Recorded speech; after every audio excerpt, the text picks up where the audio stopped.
Ang sulat ni Pablo sa mga taga-Filipos. Unang kabanata. Pagbati mula kay Pablo.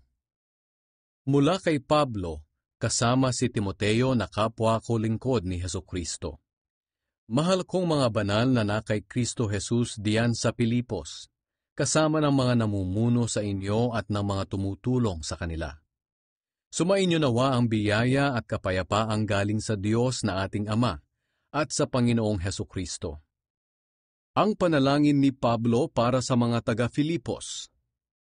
Tuwing naaalala ko kayo, nagpapasalamat ako sa Diyos at palagi ako masaya sa tuwing nananalangin ako para sa inyong lahat. Dahil mula pa ng sumampalataya kayo hanggang ngayon, ay katulong ko na kayo sa pagpapalaganap ng magandang balita.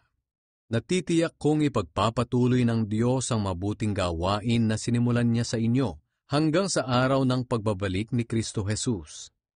Dapat lang na ganito ang maramdaman ko, dahil mahal ko kayo. Naging kabahagi kayo sa gawaing ibinigay ng Diyos sa akin. Kahit na nakabilanggo ako ngayong nagtatanggol at nagpapatunay sa magandang balita. Alam ng Diyos na sabik na akong makita kayo, dahil mahal ko kayo tulad ng pagmamahal ni Kristo Jesus sa inyo. Ipinapanalangin ko na lalo pang lumago ang pagmamahal nyo sa isa't isa ng may karunungan at pangunawa, para mapili nyo ang pinakamabuti sa lahat ng bagay at madatnan kayong malinis at walang kapintasan sa araw ng pagbabalik ni Kristo.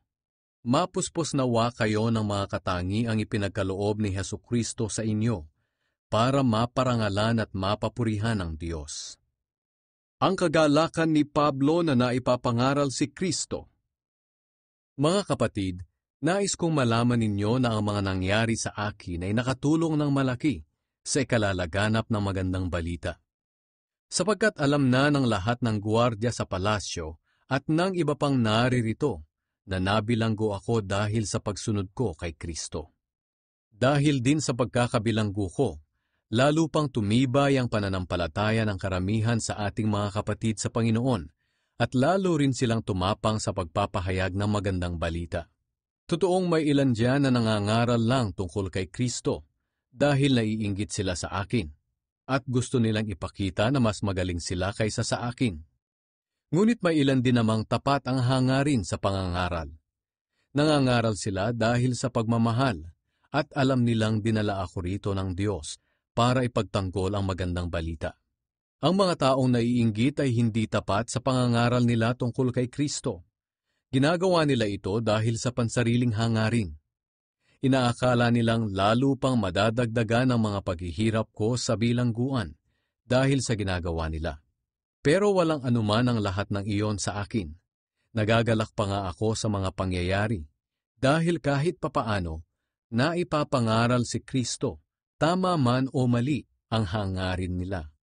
At patuloy akong magagalak dahil alam ko na sa pamamagitan ng mga panalangin nyo at sa tulong ng Espiritu ni Hesukristo ay makakalaya ako.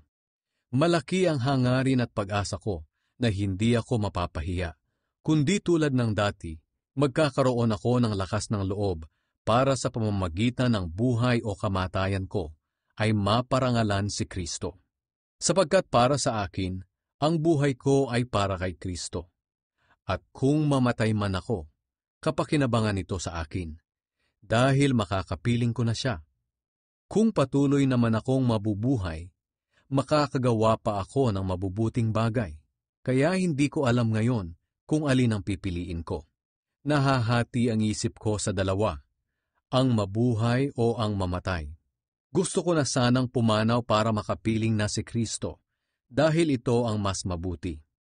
Pero kailangan kong patuloy na mabuhay para sa kapakanan ninyo. Dahil dito natitiyak kong mabubuhay pa ako at makakasama nyo para matulungan kayong lumago at maging maligaya sa pananampalataya. At kapag nakabalik na ako sa inyo, lalo pa kayong magkakaroon ng dahilan para purihin si Kristo. Mamuhay kayo ng ayon sa magandang balita ni Kristo. Nang sa ganoon, makadalaw man ako sa inyo o hindi, mababalitaan kong nagkakaisa kayo at sama-samang naninindigan para sa pananampalatayang ayon sa magandang balita. Huwag kayong matakot sa mga kumakalaban sa inyo.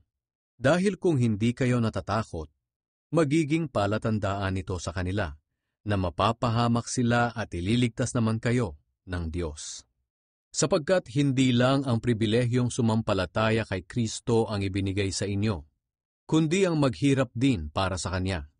Ngayon dinaranas nyo na ang paghihirap na nakita ninyong dinanas ko noong una, at nababalitaan ninyong dinaranas ko pa rin hanggang ngayon.